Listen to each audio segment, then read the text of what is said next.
شروع اللہ کا نام لے کر جو بڑا مہربان نہایت رحم والا ہے۔ کاف ہا یا عین صاد، یہ تمہارے پروردگار کی مہربانی کا بیان ہے جو اس نے اپنے بندے زکریہ پر کی تھی جب انہوں نے اپنے پروردگار کو دبی آواز سے پکارا اور کہا کہ اے میرے پروردگار، میری ہڈیاں بڑھاپے کے سبب کمزور ہو گئی ہیں اور سر سفید بالوں کی وجہ سے چمکنے لگا ہے، اور اے میرے پروردگار، میں تجھ سے مانگ کر کبھی محروم نہیں رہا، اور میں اپنے بعد اپنے بھائی بندوں سے ڈرتا ہوں، اور میری بیوی بانجھ ہے، پھر بھی مجھے اپنے پاس سے ایک وارث عطا فرما جو میری اور اولاد یعقوب کی میراث کا مالک ہو، اور اے میرے پروردگار اس کو خوش اخلاق بنائیو۔ فرمایا اے زکریا، ہم تم کو ایک لڑکے کی بشارت دیتے ہیں جس کا نام یحییٰ ہوگا، اس سے پہلے ہم نے اس نام کا کوئی شخص پیدا نہیں کیا۔ انہوں نے کہا کہ پروردگار، میرے ہاں کس طرح لڑکا ہوگا جبکہ میری بیوی بانجھ ہے اور میں بڑھاپے کی اس حالت کو پہنچ گیا کہ سوکھ گیا ہوں۔ حکم ہوا کہ اسی طرح ہوگا۔ تمہارے پروردگار نے فرمایا ہے کہ مجھے یہ آسان ہے، اور میں پہلے تم کو بھی تو پیدا کر چکا ہوں اور تم کچھ چیز نہ تھے۔ کہا کہ پروردگار میرے لیے کوئی نشانی مقرر فرما۔ فرمایا نشانی یہ ہے کہ تم صحیح و سالم ہوتے ہوئے 3 رات دن لوگوں سے بات نہ کر سکو گے۔ پھر وہ عبادت کے حجرے سے نکل کر اپنی قوم کے پاس آئے تو ان سے اشارے سے کہا کہ صبح و شام تسبیح کرتے رہو۔ فرمایا اے یحییٰ، ہماری کتاب کو مضبوطی سے تھامے رہو، اور ہم نے ان کو لڑکپن ہی میں دانائی عطا فرمائی تھی اور اپنے پاس سے شفقت اور پاکیزگی دی تھی، اور وہ پرہیزگار تھے اور وہ اپنے ماں باپ کے ساتھ نیکی کرنے والے تھے اور سرکش اور نافرمان نہیں تھے۔ اور جس دن وہ پیدا ہوئے اور جس دن وفات پائیں گے اور جس دن زندہ کر کے اٹھائے جائیں گے ان پر سلام ہے۔ اور کتاب یعنی قرآن میں مریم کا بھی تذکرہ کرو، جب وہ اپنے لوگوں سے الگ ہو کر مکان کے مشرقی حصے میں چلی گئیں، پھر انہوں نے ان کی طرف سے پردہ کر لیا تو ہم نے ان کی طرف اپنا فرشتہ بھیجا، سو وہ ان کے سامنے ایک خوبصورت مرد کی صورت میں آیا۔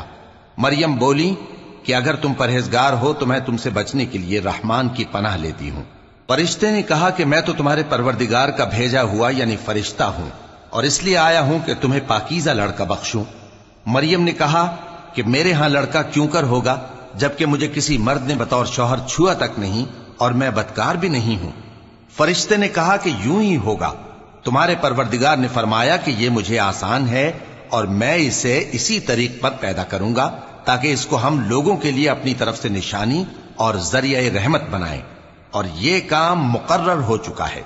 چنانچہ وہ اس بچے کے ساتھ حاملہ ہو گئیں اور اسے لے کر ایک دور جگہ چلی گئیں۔ پھر درد ذہ ان کو کھجور کے تنے کی طرف لے آیا، کہنے لگیں کہ کاش میں اس سے پہلے مر چکتی اور بھولی بسری ہو گئی ہوتی۔ تب ان کے ٹیلے کے نیچے کی جانب سے فرشتے نے ان کو آواز دی کہ غمناک نہ ہو، تمہارے پروردگار نے تمہارے نیچے ایک چشمہ پیدا کر دیا ہے، اور کھجور کے تنے کو پکڑ کر اپنی طرف ہلاؤ، وہ تم پر تازہ عمدہ کھجوریں گرائے گا، تو کھاؤ اور پیو اور آنکھیں ٹھنڈی کرو۔ اگر تم کسی آدمی کو دیکھو تو کہنا کہ میں نے اللہ کے لیے روزے کی منت مانی، تو آج میں کسی آدمی سے ہرگز کلام نہیں کروں گی۔ پھر وہ اس بچے کو اٹھا کر اپنی برادری والوں کے پاس لے آئیں۔ وہ کہنے لگے کہ مریم یہ تو نے برا کام کیا۔ اے ہارون کی بہن، نہ تو تیرا باپ ہی برا آدمی تھا اور نہ تیری ماں ہی بدکار تھی۔ تو مریم نے اس بچے کی طرف اشارہ کیا۔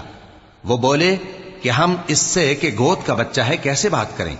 بچے نے کہا کہ میں اللہ کا بندہ ہوں، اس نے مجھے کتاب دی ہے اور نبی بنایا ہے، اور میں جہاں ہوں اور جس حال میں ہوں اس نے مجھے صاحب برکت بنایا ہے، اور جب تک زندہ ہوں مجھ کو نماز اور زکوٰۃ کا ارشاد فرمایا ہے، اور مجھے اپنی ماں کے ساتھ نیک سلوک کرنے والا بنایا ہے اور سرکش و بدبخت نہیں بنایا، اور جس دن میں پیدا ہوا اور جس دن مروں گا اور جس دن زندہ کر کے اٹھایا جاؤں گا مجھ پر سلام ہے۔